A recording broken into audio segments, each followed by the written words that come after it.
அஸ்ஸலாமு அலைக்கும் வரஹ்மத்துல்லாஹி வபரகாத்துஹு. அபுதாபி, துபை, ஷார்ஜா மற்றும் ஏனைய ஐக்கிய அரபு அமீரக பள்ளிவாசல்களில் வெள்ளிக்கிழமை ஓதப்படும் ஜும்ஆ உரை. வெளியீடு ஐக்கிய அரபு அமீரக அரசின் இஸ்லாம் விவகாரத்துறை. தேதி வெள்ளிக்கிழமை முஹர்ரம் பிறை 6 ஹிஜ்ரி 1446, 12 ஜூலை 2024. தலைப்பு ஆடம்பரமில்லாத திருமணங்கள். ஆடம்பரமில்லாத திருமணங்கள். எல்லா புகழும் அல்லாஹுக்கே. அவன்தான் அகில உலகங்கள் யாவற்றையும் படைத்து வளர்த்து தகுந்த முறையில் பக்குவப்படுத்துகிறான். அவன்தான் தனது வேதத்தில் இவ்வாறு கூறுகிறான்: வகுலு வஷ்ரபு வலா துஸ்ரிஃபு இன்னஹு லா யுஹிப்புல் முஸ்ரிஃபீன். இறைவன் உங்களுக்கு அனுமதித்தவற்றை நீங்கள் தாராளமாக புசியுங்கள், பருகுங்கள். எனினும் அவற்றில் அளவு கடந்து வீண் செலவு செய்யாதீர்கள். ஏனென்றால் வீண் செலவு செய்பவர்களை நிச்சயமாக அல்லாஹ் நேசிப்பதில்லை என்று இறைவன் கூறுகிறான். மேலும் வணக்கத்திற்குரியவன் அல்லாஹ் என்று வேறு யாரும் இல்லை. ஆட்சி அதிகாரங்கள் அவன் வசமே உள்ளன. அவனுக்கு யாதொரு இணையும் இல்லை என்று நான் சாட்சி கூறுகிறேன். எங்கள் திருநபி முஹம்மது ஸல்லல்லாஹு அலைஹி வஸல்லம் அவர்கள் அல்லாஹ்வின் அடியாராகவும் தூதராகவும் இருக்கிறார்கள் என்று நான் சாட்சி கூறுகிறேன்.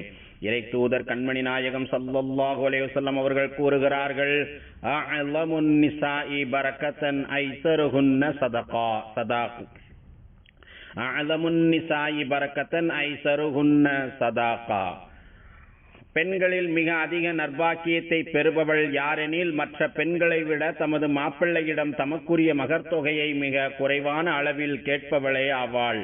பெண்களில் மிக அதிக நற்பாக்கியத்தை பெறுபவள் யாரெனில், மற்ற பெண்களை விட தமது மாப்பிள்ளையிடம் தமக்குரிய மகர்த்தொகையை மிக குறைவான அளவில் கேட்பவளே ஆவாள் என்று இறை தூதர் ஸல்லல்லாஹு அலைஹி வஸல்லம் அவர்கள் கூறுகிறார்கள். யா அல்லாஹ், எங்கள் தலைவர் நபிகள் நாயகம் ஸல்லல்லாஹு அலைஹி வஸல்லம் அவர்கள் மீதும் அவர்களின் புனிதமிக்க குடும்பத்தினர் மீதும் தியாகம் நிறைந்த தோழர்கள் அனைவர் மீதும் உலக முடிவு நாள் வரை அழகிய முறையில் அந்த தோழர்களை பின்பற்றி நடக்கும் முஸ்லிம்கள் மீதும் இறைவா நீ ஸலவாத்தும் ஸலாமும் பொழிந்திடுவாயாக. கவனமாக கேளுங்கள். இறைவனுக்கு அஞ்சி நடப்பதை எனக்கும் உங்களுக்கும் உபதேசிக்கிறேன்.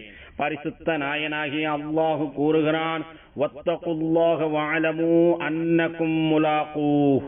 நிச்சயமாக நீங்கள் அல்லாஹுவை சந்திப்பீர்கள் என்பதையும் உறுதியாக அறிந்து அல்லாஹுக்கு பயந்து கொள்ளுங்கள். நபியே, நேர்மையுள்ள நம்பிக்கையாளர்களுக்கு நற்செய்தி கூறுவீராக என்று இறைவன் திருமறையில் கூறுகிறான்.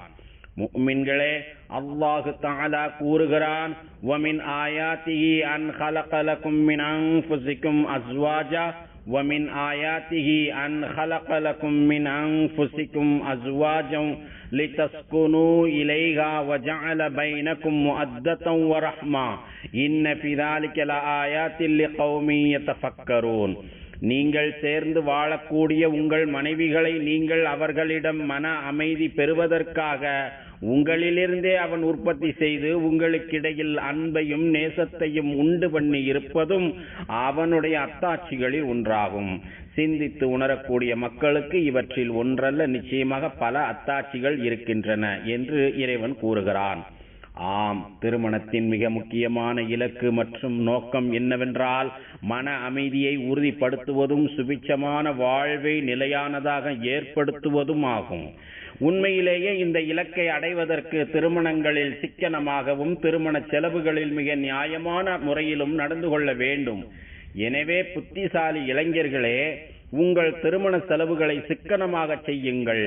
உங்களால் தாங்கிக் கொள்ள முடிந்ததை விட அதிகமாக செலவழிக்காதீர்கள், அல்லது மற்றவர்களிடம் தற்பெருமை காட்டும் விதத்தில் ஆடம்பரமாக செலவழிக்காதீர்கள். மாறாக உங்களுடைய நபியின் வழிமுறையை கடைபிடியுங்கள். மேலும் உங்கள் தலைமையின் அறிவுரையை கேட்டு நடங்கள். எத்தனையோ குடும்பங்கள் வெட்டி பெருமைக்காக மிக ஆடம்பரமான முறையில் திருமணங்களை நடத்துகிறார்கள். வரலாறு காணாத திருமணம் என்கிற தோற்றத்தை காட்டுகிறார்கள். ஆனால் அதன் பிறகு இவர்களுக்கு கடுமையான நிதி நெருக்கடியை இந்த ஆடம்பர திருமணம் ஏற்படுத்தி விடுகிறது. அதனைத் தொடர்ந்து உளவியல் ரீதியான மன அழுத்தங்களையும் உறவினர்களுக்கிடையே உள்ள தகராறுகளையும் இத்தகைய திருமணங்கள் அதிகப்படுத்தி விடுகின்றன. எனவே இளைஞனே, நீ அறிவார்ந்தவனாகவும் புத்தி கூர்மையுள்ளவனாகவும் செயல்படு. வெறும் சில மணி நேரங்களுக்காக இத்தகைய ஆடம்பர செலவுகளில் கவனம் செலுத்தாதீர்கள். அவ்வாறு செய்வதால் கடன் சுமையும் நிதி நெருக்கடியும் பல வருடங்களுக்கு உங்களை பின்தொடரும். அறிவார்ந்த தந்தைமார்களே, வீண் பகட்டிற்காக மிக ஆடம்பரமாக திருமணம் செய்தால்தான் தமது வீட்டு மணமகளை தகுந்த முறையில் கௌரவித்ததாக இருக்கும் என்று நீங்கள் நினைக்காதீர்கள். மாறாக தொடக்கம் முதல் இறுதி வரை அந்த மணமகளை சரியான வழியில் நடத்துவதுதான் உண்மையான கௌரவம் என்பதை நீங்கள் புரிந்து கொள்ளுங்கள்.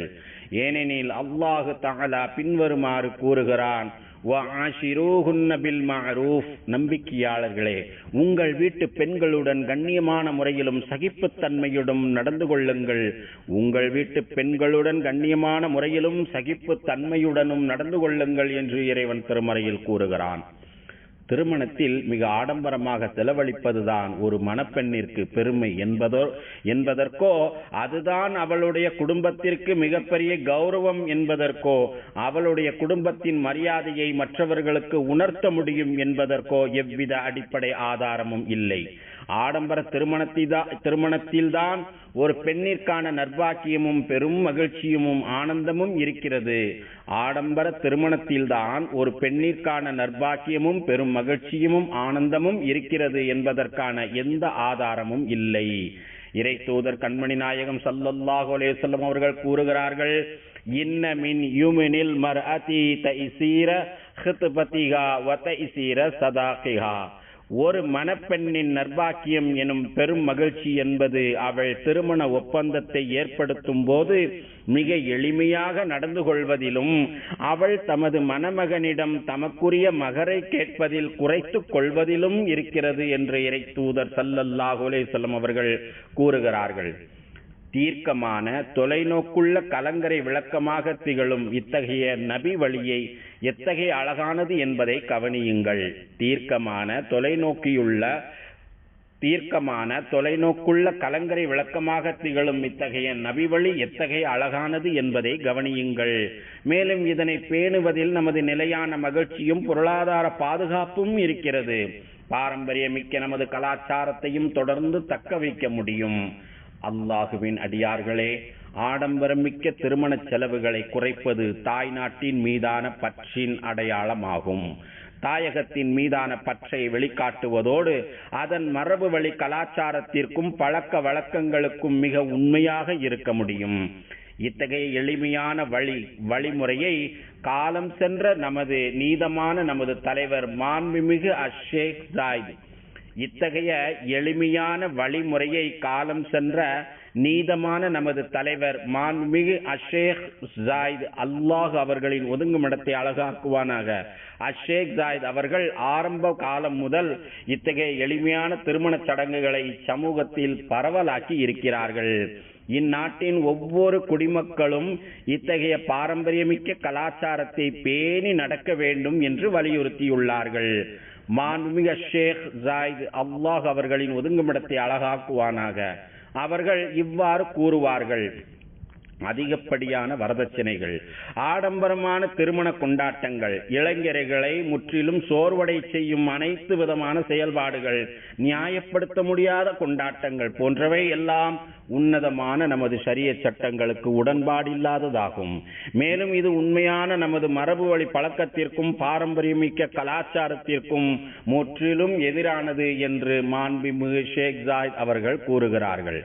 எனவே நமது திருமண கொண்டாட்டங்களை ஆடம்பரம் இல்லாமல் அமைத்துக் கொள்வோம். பெருமைக்காகவும் வீண் பகட்டிற்காகவும் செலவழிக்காமல் நமது மகிழ்ச்சியை வெளிப்படுத்துவோம். இதனால் நமக்கு எல்லா விதமான நற்பாக்கியமும் தொடர்ந்து கிடைக்கும். மேலும் இறைவன் பின்வருமாறு கூறுவதையும் நாம் கவனத்தில் கொள்ள வேண்டும். வல்லதீன இதா அன்ஃபகு லம் யுஸ்ரிஃபு வலம் யக்துரு வகான பைன ذلك கவாமா. அவர்கள் தானம் கொடுத்தால் அளவு கடந்தும் கொடுத்துவிட மாட்டார்கள், கஞ்சத்தனமும் செய்ய மாட்டார்கள், இதற்கு மத்திய தரத்தில் கொடுப்பார்கள். அவர்கள் தானம் கொடுத்தால் அளவு கடந்தும் கொடுத்துவிட மாட்டார்கள், கஞ்சத்தனமும் செய்ய மாட்டார்கள், இதற்கு மத்திய தரத்தில் மிக நியாயமாக கொடுப்பார்கள் என்று இறைவன் திருமறையில் கூறுகிறான். யா அல்லாஹ், உனக்கும் உனது தூதர் முஹம்மது ஸல்லல்லாஹு அலைஹி வஸல்லம் அவர்களுக்கும் நீ யாரையெல்லாம் பின்பற்றி நடக்கச் சொன்னாயோ அவர்களுக்கும் நாங்கள் முழுமையாக வழிபடுவதற்கு எங்கள் அனைவருக்கும் உதவி புரிவாயாக. அல்லாஹ் தனது திருமறையில் கூறுகிறான், யா அய்யுஹல்லதீன ஆமனு அத்தீஉல்லாஹ வ அத்தீஉர் ரசூல வ உலில் அம்ரி மின்கும். ஈமான் கொண்ட நல்லடியார்களே, அல்லாஹ்வுக்கு கீழ்ப்படியுங்கள், இன்னும் அல்லாஹ்வின் தூதருக்கும் உங்களில் நேர்மையாக அதிகாரம் வைப்பவர்களுக்கும் கீழ்ப்படியுங்கள் என்று இறைவன் திருமறையில் கூறுகிறான். யா அல்லாஹ், எங்கள் தலைவரும் எங்கள் நபியுமாகிய முஹம்மது நபி ஸல்லல்லாஹு அலைஹி வஸல்லம் அவர்கள் மீதும் அவர்களின் புனிதமிக்க குடும்பத்தினர் மீதும் தியாகம் நிறைந்த அவர்களின் தோழர்கள் மீதும் ஸலவாத் என்னும் ஈரேற்றத்தையும் சலாம் என்னும் அமைதியையும் பரக்கத் என்னும் நற்பாக்கியங்களையும் தந்தருள்வாயாக. மேலும் நல்வழி காட்டும் ஹலீஃபாக்களாகிய அபூபக்கர், உமர், உஸ்மான், அலி ரலியல்லாஹு அன்ஹும் ஆகியோர்களையும் சங்கி நிறைந்த அனைத்து தோழர்களையும் அவர்களை தொடர்ந்து வந்த தாபியீன்களையும் உலக முடிவு நாள் வரை இவர்களை அழகிய முறையில் பின்பற்றி நடக்கும் முஸ்லிம்களாகிய எங்கள் அனைவரையும் நீ பொருந்திக் கொள்வாயாக.